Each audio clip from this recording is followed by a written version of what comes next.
Assalamualaikum warahmatullahi wabarakatuh. A'udzu billahi minasyaitonir rajim. Bismillahirrahmanirrahim. May ya'mal su'an yujza bih wa la yajid lahu min dunillahi waliya wala nasira. Hamdan wa syukran lillah. Wassalatu wassalamu ala rasulillah man la nabiyya ba'dah. Allahumma salli ala Muhammadin awwalu makhluqatika nur min nuri zatika nabika wa rasulika rahmatan lil alamin. Amma ba'du, Bapak Ibu, orang-orang tua saya yang saya muliakan, hadirin dan hadirat yang berbahagia dan yang dirahmati Allah. Puji dan syukur marilah sama-sama kita panjatkan ke hadirat Allah Subhanahu wa ta'ala, serta salawat dan salam kepada junjungan kita Nabi besar Muhammad sallallahu alaihi wasallam, yang sangatlah kita harapkan syafaat beliau di yaumil akhirah. Pada pagi ini kita akan mengambil judul, ya, jangan sekali-kali melakukan perbuatan kepada orang lain yang kita sendiri pun tidak mau menerima, ya, perbuatan seperti itu. Ini diambil dari kitab Kalilah wa Dimnah, sebuah kitab, satu kesusastraan yang cukup tinggi, ya, yang ditulis pada abad ketiga Masehi oleh seorang filosof bernama Baidaba, yang dia itu berhasil menasihati raja yang kejam yang namanya Dabshalim, sehingga raja itu taubat, dan raja itu, ya, senang mendengar kisah-kisah tamsil iktibar, ya, dari Baidaba ini. Begitulah, ya, cenderungnya dan sukanya itu, sehingga menjadi orang yang tadinya zalim menjadi baik, ya, di mana Baidaba ini banyak mengambil kisah itu melalui, ya, fabel, ya, kisah-kisah hewan, manusia, kehidupan sehari-hari untuk menjadi nilai kepemimpinan yang baik. Salah satu dari kisah itu, ketika Dabshalim berkata, ya, kepada Baidaba, tolong ceritakan kepadaku tamsil tentang seorang yang tidak ingin melakukan kezoliman lagi, bahkan menjaga orang lain. Maka Baidaba mengatakan, ya, kezoliman itu adalah satu kebodohan yang bakal dia terima dari akibat yang dia lakukan. Namun sepanjang dia mau bersikap yang baik, maka orang-orang yang tadinya merugikan orang lain dapat memberikan satu keuntungan dan keselamatan. Wahai Paduka, kata Baidaba, ada satu kisah, ya, tentang singa betina, ya, 2 ekor anaknya dan seorang, ya, dan kesatria, ya, singa betina, serigala, dan seorang kesatria. Diceritakan oleh Baidaba, Syahdan dulu di sebuah hutan, ya, dekat hutan itu ada sebuah gua, tinggallah seekor singa betina dengan 2 anaknya. Nah, begitulah singa betina ini berangkat mencari makanan untuk diberikan untuk kehidupannya dan kepada anaknya juga. Begitu dia tinggalkan anaknya ini, ya, tiba-tiba seorang kesatria pemburu lewat, dan terlihatlah di gua itu 2 ekor anak singa yang menarik hatinya itu karena kulitnya itu. Ya, begitu tengok kulitnya bagus sekali, tertarik, ya, kesatria ini tadi, langsung dia membunuh, dia cabut pedangnya, dibunuhnya lah 2 ekor anak singa itu dan dikulitinya. Kita tahu akibat dikuliti tinggallah seonggok badan singa itu, anak singa itu tanpa kulit. Nah, ketika induknya tadi singa betina itu pulang, dia lihat anaknya sudah mati jadi bangkai dan tidak berkulit sama sekali. Maka dia mengaum, berteriak, kalau bahasa kita berteriak sekuat-kuatnya sehingga menggegerkan penghuni hutan. Dia tidak berhenti berteriak begitu, sehingga terdengarlah oleh, ya, tetangganya seekor serigala. Maka serigala itu langsung saja berlari menuju kepada singa betina itu. Dia berkata kepada singa betina, apalah yang terjadi sehingga kau sampai mengaum berteriak sekuat ini? Maka dia katakan, kau lihatlah itu, ya, kedua anakku mati dan dikuliti oleh manusia. Betapa kejamnya manusia, kata si singa betina ini. Maka serigala itu mengatakan, ya, bersabarlah. Apa yang kau lihat itu bisa jadi adalah akibat yang kau lakukan terhadap hewan-hewan yang lain yang sudah kau bantai. Itu yang harus kau perhatikan. Jangan kau mengira kejamnya manusia itu pasti ada sebab yang terjadi, itu terjadi pada anakmu.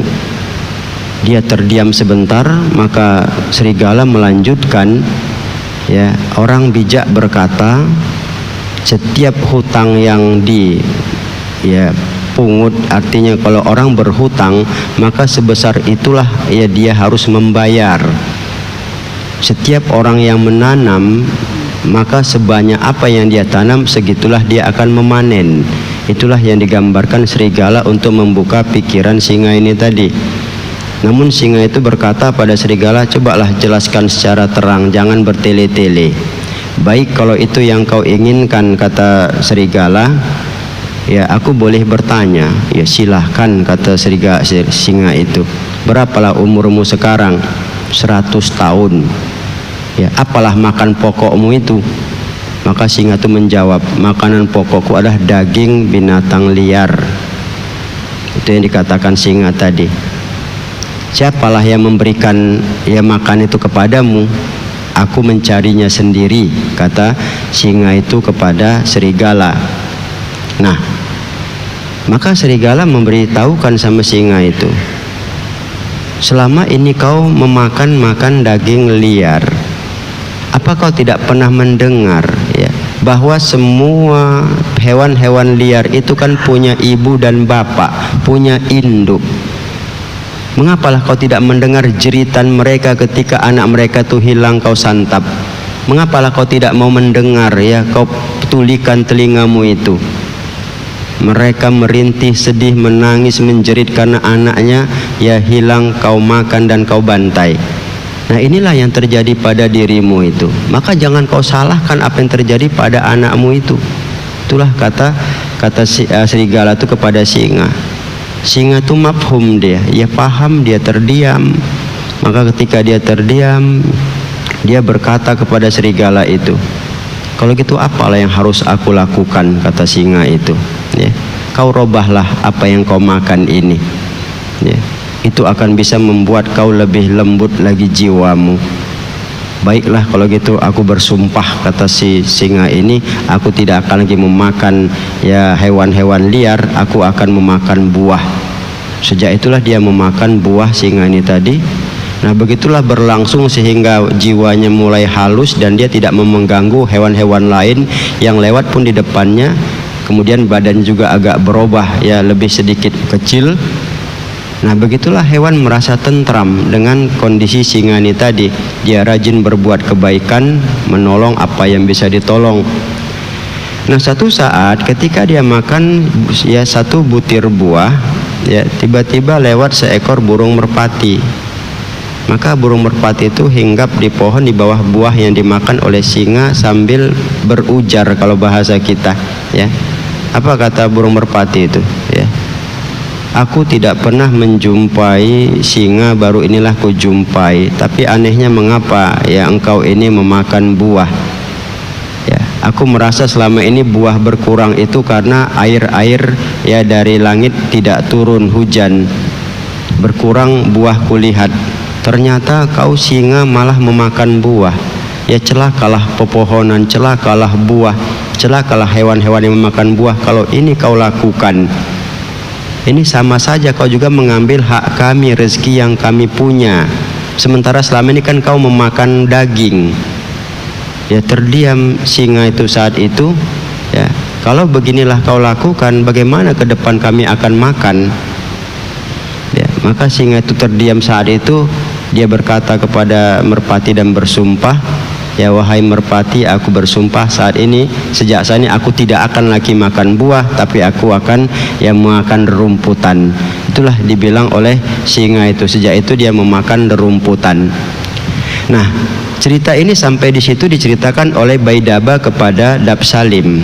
Maka dia mengambil iktibar kepada Raja Dabsalim itu. Tuan, ketahuilah, ya, kita bisa mengambil pelajaran dari cerita kisah singa ini. Orang melakukan kezoliman adalah satu kebodohan yang bakal menimpa dirinya, ya. Maka tidak ada jalan lain kecuali dia harus mau merubah sikapnya secara utuh.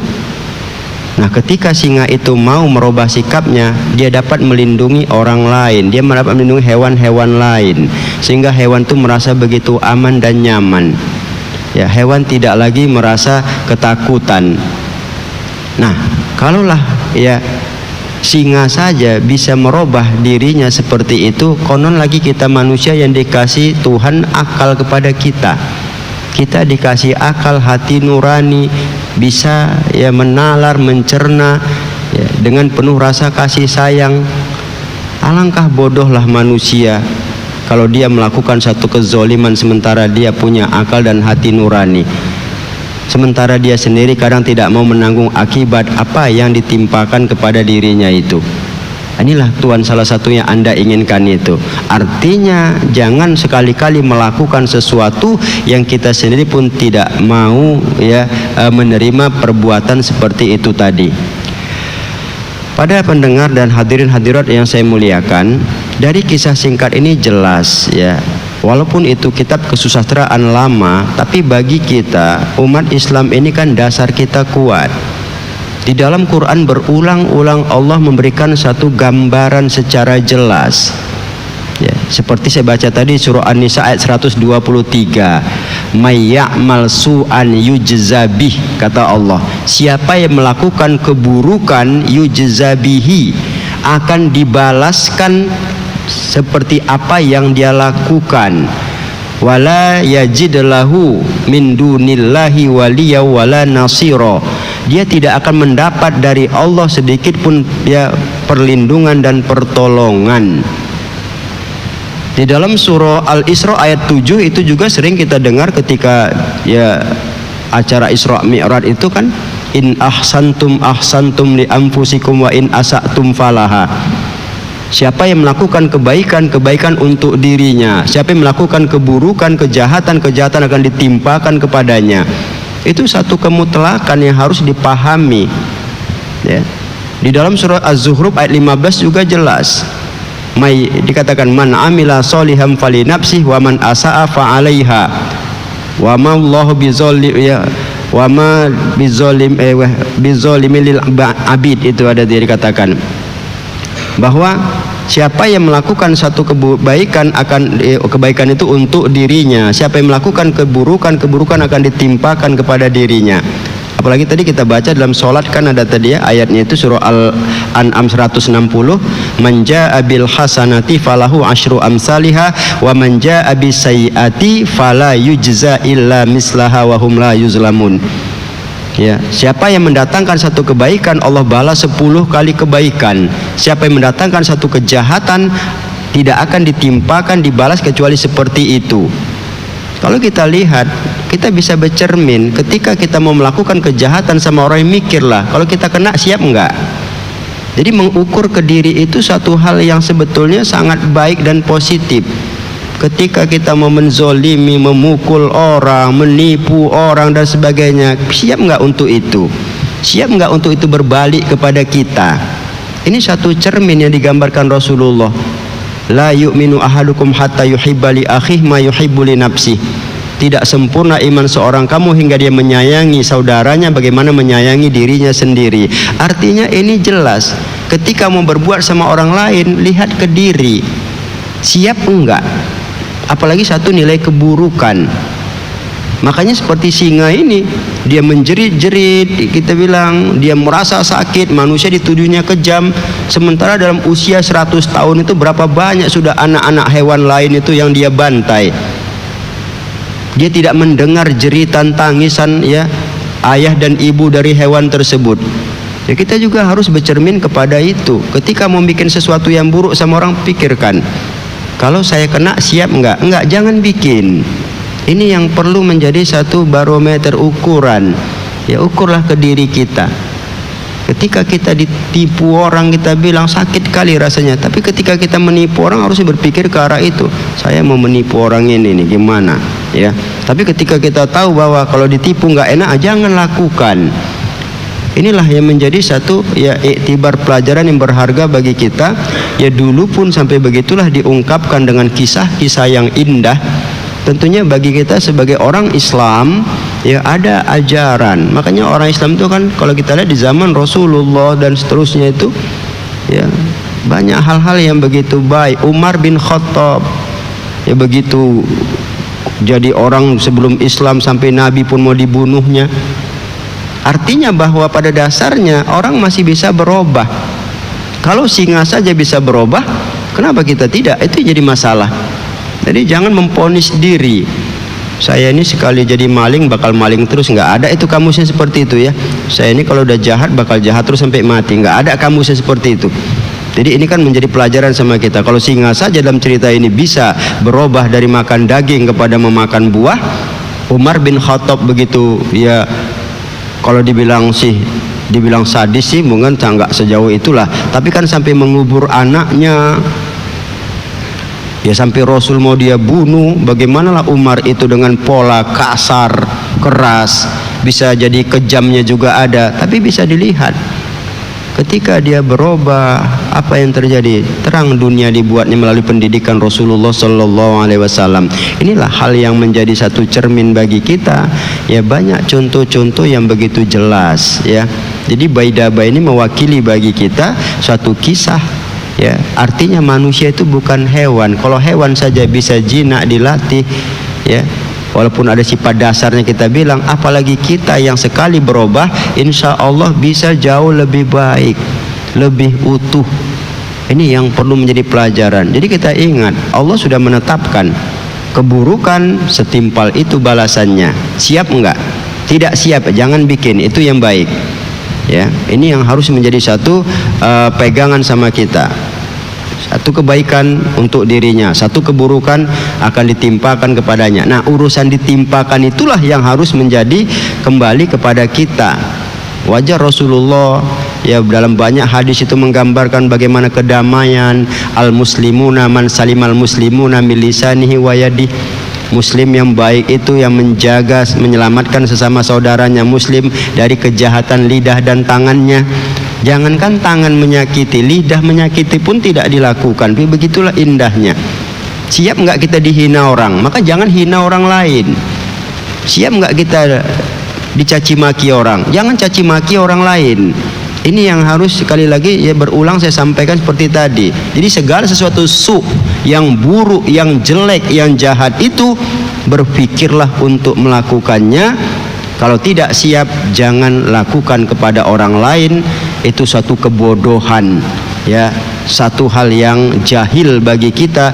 Berarti sama dengan merendahkan diri kita sendiri, sama kita ingin dihina-hina sebetulnya dengan menghina orang lain. Sama kita menyediakan kita untuk dizolimi, dianiaya ketika kita menganiaya orang lain. Sama mempersiapkan dia untuk ditipu ya dan dibohongi orang lain ketika kita membohongi orang lain.